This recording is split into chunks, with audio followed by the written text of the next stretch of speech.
অভিযোগ ছিল ভুরি ভুরি, আশঙ্কাও ছিল যে পরীক্ষাটার ভবিষ্যৎ কী হচ্ছে বা কী হতে যাচ্ছে। তবুও সবার মধ্যে একটা আশা ছিল যে সুপ্রিম কোর্টের নির্দেশে যেহেতু হচ্ছে, তত্ত্বাবধানে যেহেতু হচ্ছে, যা হবে ভালোই হবে হয়তো, কেননা ডেডলাইন দেওয়া আছে।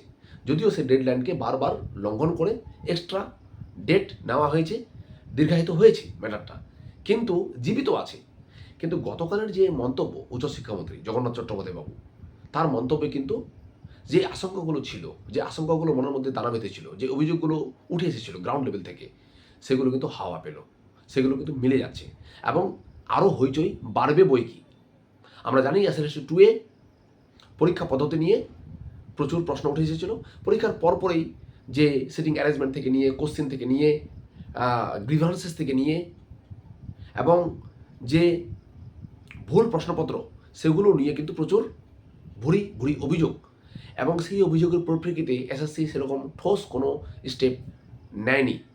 এবং বরং উচ্চশিক্ষামন্ত্রীর কথাতে যেটা জানা গেল, বরং তারা চালিয়ে যেতে চেয়েছিল এই প্রক্রিয়াটাকে, জবরদস্তি একটা এন্ডিং করতে চেয়েছিল। এবং বিষয়টা হচ্ছে যে কিছু কিছু আধিকারিক বা পলিটিক্যালি অ্যাপয়েন্টেড পারসনস যাদের চার্জশিটে নাম আছে, তারা দায়িত্বে ছিল পরীক্ষাটার।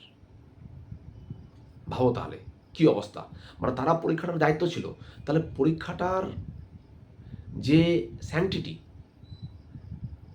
নিরপেক্ষতা, তার উপর প্রশ্নচিহ্ন থেকে যায় এবং প্রশ্ন উঠেছিল। এইরকম একটা অবস্থায় বর্তমান সরকার এসে শুরুতেই বলে দিয়েছে, আমি যেটা পূর্বতন ভিডিওতে বলেছিলাম, যে সরকার এসে ফট করে কোনো স্টেপ নেবে না, আগে তদারকি করবে, তদন্ত করবে, বিভাগীয় বৈঠকে বসবে, দেখবে, মিলাবে, তথ্য নিবে, তারপর হয়তো কোনো সার্কুলার বা নোটিশ জারি করবে। সেই প্রক্রিয়া চলছে এবং সেই প্রক্রিয়ার মধ্যে বিস্ফোরক তথ্য উঠে এসেছে পরীক্ষা চলাকালীন। সেই বিস্ফোরক তথ্য গতকাল জগন্নাথবাবুর মুখে আমরা পেলাম।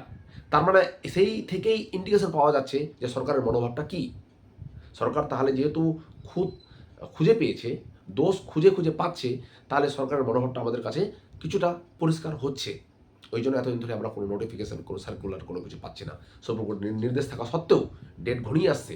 তার মানে সরকারের পরবর্তী পদক্ষেপ কি আবার সুপ্রিম কোর্টেই গিয়ে সমস্যার সমাধান করার প্রবণতা দেখা যাবে? পরবর্তী পদক্ষেপ কি সেটাই হতে যাচ্ছে? মতিগতি কিন্তু সেদিকে ইঙ্গিত করছে।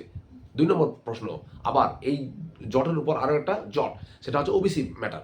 ওবিসি ম্যাটার নিয়ে অনগোয়িং প্রসেসের ক্ষেত্রে সরকারের কোনো কী স্টেপ হবে, সেটা নিয়ে কিন্তু তাদের মিটিংয়ে যথেষ্ট চর্চা চলছে। এবং এই চর্চার প্রসঙ্গটা গতকাল যে টেলিগ্রাফের যে সংবাদ, সেটাতে কিন্তু পরিষ্কার উঠে এসেছে।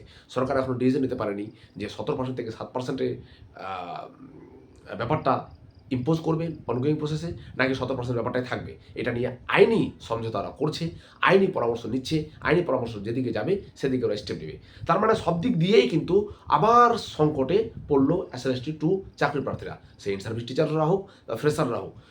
কোন দিকে যাচ্ছে সেটা কিন্তু টের পাওয়া যাচ্ছে না। খুব চমক, খুব নতুনত্ব দেখা দিচ্ছে কিন্তু আখেরে আমরা চেয়েছিলাম যে যেহেতু সুপ্রিম কোর্টের তত্ত্বাবধানে হচ্ছে এই এসএলএসটি 2টা, হয়তো ভালোই হবে, বা হয়তো 2-1টা যদি লুপহোলস থাকেও তো ঠিক আছে, আমাদের তো গা শোয়া হয়ে গেছে, পরীক্ষা প্রক্রিয়াটা চলে যাক, অ্যাটলিস্ট এই ব্যাপারটা পার পেয়ে যাক, যে অভিশপ্ত যে 2016 এবং তার যে লেস 2025-এ এসে পড়েছে, সেগুলো মিটে যাক, যাতে পরবর্তী পরীক্ষাগুলো অ্যাটলিস্ট ভালোভাবে হয়, নির্বিঘ্ন হয়, এবং প্রসেসগুলো যাতে গতি পায়, নতুন নতুন পরীক্ষাগুলো হয়।